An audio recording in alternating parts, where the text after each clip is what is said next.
Welcome back to Tina's Hideaway. Spring is one of my favorite times of the year, and one of the reasons is because in spring the ramps start growing.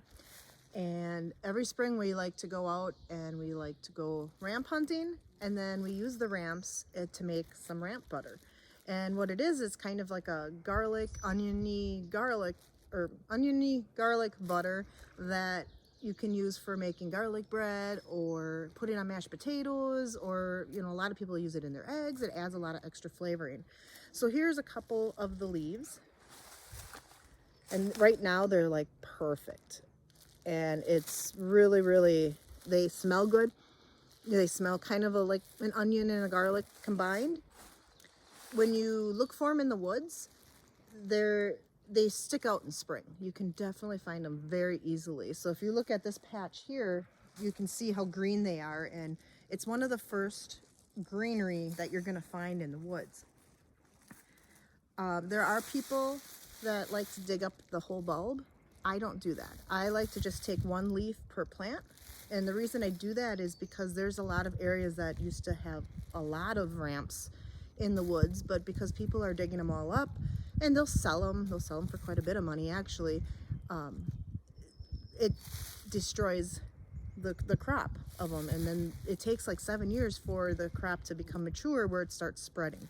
So what I do is I just take one leaf per plant, and that is honestly all you need to make a really good tasting ramp butter.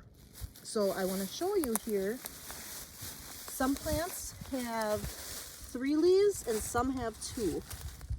Like here, if there's 2 plants or 2 leaves on this plant, so I would just take 1 leaf off of that one. I know I saw one here that had 3, and of course because I'm looking for it right now, I'm not going to be able to find it. But sometimes they'll have 3 leaves, and those 2 I usually only just take 1 leaf per plant.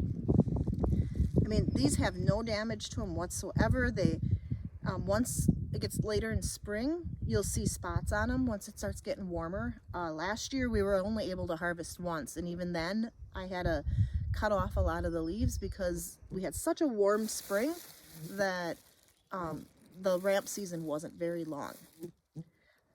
When you're doing this, you want to make sure that if you have them on your property, great.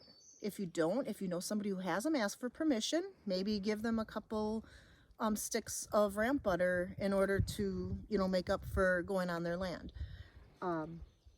Like I said, I like to sustainably harvest and only take that 1 leaf per plant. They smell amazing. It's kind of gets you out in the woods. The other thing that you can also, because it is the beginning of May, sometimes when you're out ramp hunting, you can find some morels too. So it's kind of an added bonus. I haven't seen any today yet, but I am going to just go along and pick some of these so that I can make some ramp butter, and then we'll provide a video later in the week showing you how to make ramp butter. All right, like and subscribe to see more videos, and don't forget to press that notification button.